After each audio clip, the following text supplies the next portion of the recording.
Hey, how y'all doing? This is your girl Tysheen, and I'm back with another video. How you doing? How you feeling? Hope you doing great. All right, so I'm gonna react to top 10 weirdest dating shows. I'm assuming this is British dating shows because it's on what do you call it? Watch Mojo UK. So let's get straight to it. Number 10. Take Me Out. Back in the 90s, Blind Date was a raging success. In 2010, ITV flipped the script, asking, how about a dating show based entirely on looks? Or not quite entirely. Contestants can also be rejected based on a short video showcasing their hobbies and interests. The basic premise involves one single man who presents himself as a prospective suitor to 30 young women standing behind light-up podiums. He descends in a sparkly lift to a soundtrack of his choice, and if they like what they see, they leave their light on. He then gets his pick of the girls who are left. Surprisingly, the show did result in 8 marriages and 6 babies, but also a whole lot of humiliation for everyone else involved. Number 9. Dress to Impress. In this dating show / shopping challenge, 3 contestants compete for a date with a budding fashionista. They're given a brief and tasked to find the perfect outfit to fit the occasion, be it a rooftop party or a walk in the park. Is this the most reliable method for finding your soulmate? Probably not, but it's entertaining. No, you're not gonna find your soulmate on these shows. It's a show. You're not gonna find your soulmate. Trust me. I could never go on any of these shows. This is not how I want to find my future husband. Watch the clueless hopefuls tear around the Trafford Centre, fretting over the big questions. Are these trainers ugly? What does she mean by monochrome? And does this bucket hat and cardigan combo really say Great Gatsby? The boy or girl who picks the least offensive outfits wins the day, but the weirder the looks, the better the episode. Number 8.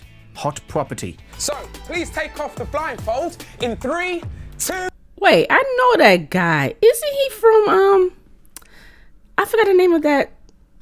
I watched them on YouTube. What the hell's their name? I forgot their name. I'll probably show their picture.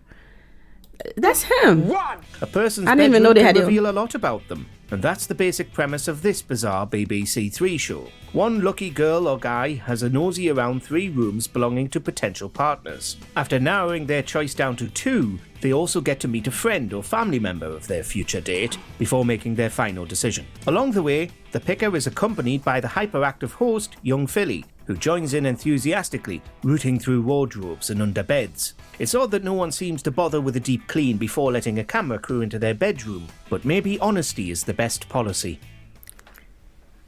7. First of all, he should have wear gloves doing that. Ew, you don't just, ew. And that's my thing too. You know, a crew coming, you didn't even try to clean up. At least try. Or did he do that on purpose? I mean, I don't know. That's crazy.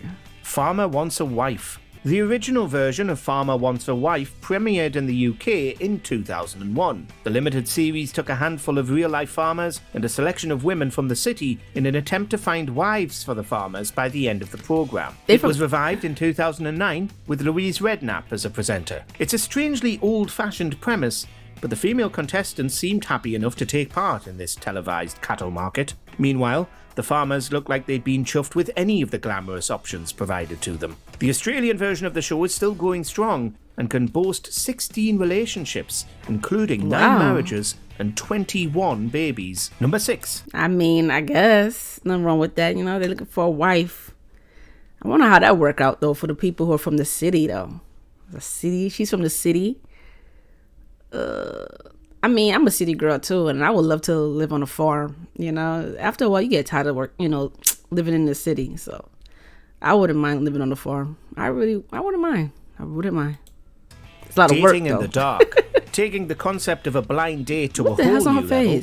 Dating in the Dark selects 2 people looking for love and shuts them up together in a dark room. After the date's over, they get to have a sneaky peek at what the other person looks like. If they still fancy them, they'll agree to a second date. I love that word. When you fancy them, if they still fancy them, fancy. I know what fancy means, but I just love when y'all use that word, fancy. If not, it's Had all to. over. Not quite sure what that face is telling me. The Yeah. rejections are more brutal when they come after a successful date, as there's no avoiding the fact that it's all about the aesthetic. Still, it's fascinating to watch the contestants stumble around under the night vision cameras like nervous animals in a nature documentary. Number 5.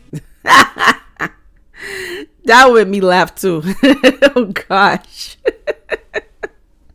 Oh my God. Married at First Sight. Arranged marriages and reality TV might not strike you as natural bedfellows, but Married at First Sight proves they're a winning combination. Maybe not in terms of marital felicity, but certainly when it comes to entertainment value. The show sees a group of total strangers paired up and married off at the beginning of the series. We then track their budding relationships through the ups and downs of early married life. At the end of the series, they decide whether or not to really make a go of it. It's a social experiment, meets couples counselling, meets car crash TV. Whether or not it has anything to say about modern relationships is besides the point, as we're only really watching it for the drama. Number 4. Playing. I mean, some people are on the show for they, for a reason. Some of them are not really there to find a mate, They just there just want to be on TV, That's why I would never go on these type of shows, because I don't think a lot of these people take it serious anyway. It's just entertainment. So The early 2000s were the heyday of problematic reality TV shows, and Playing It Straight was definitely something. This dating show with a twist flew one woman and 10 men out to a ranch in Mexico, where the guys were set to compete for the girl of their dreams, plus a pot of prize money. However, what the lucky lady didn't know was that only half of her suitors were straight. If she picks the wrong guy, he rides off into the sunset with the money, and she gets nothing. The audience are invited to play along, guessing who's really into the girl and who is only playing it straight. It's all very of its time, and not in a good way. this is terrible. This is terrible.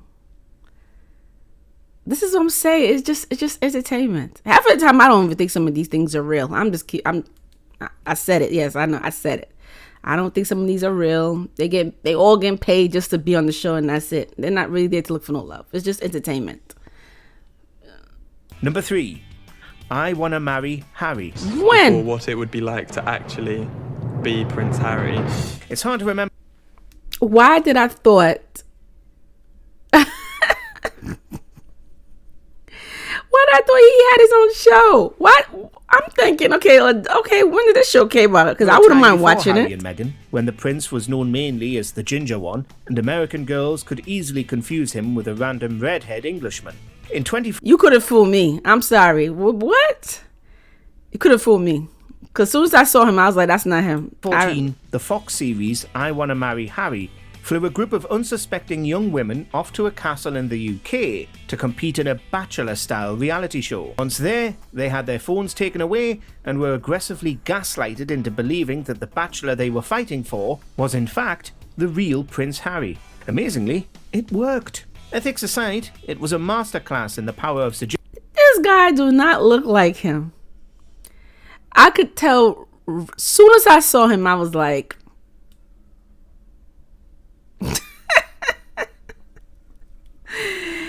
you wouldn't fool me though. Suggestion. If I was on that show, I'd have been laughing. I'd have been like, who's this?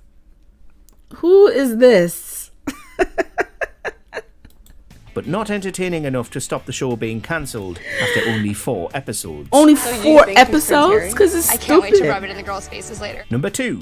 Sexy Beasts. Like Blind Date and Dancing in the Dark, The Sexy hell's Beasts this? encourages its contestants to look past surface level appearances and focus on the personality underneath. To ensure no one's distracted by their date's looks, each participant is made up to look like a beast. It's unnerving to watch these weird creatures making small talk over dinner, especially as eating looks like might be difficult under all those prosthetics. The main problem with Sexy Beasts is that once the masks come off, all the contestants seem to be conventionally good looking anyway. This undermines the concept somewhat, but it's a good gimmick nonetheless. Number 1.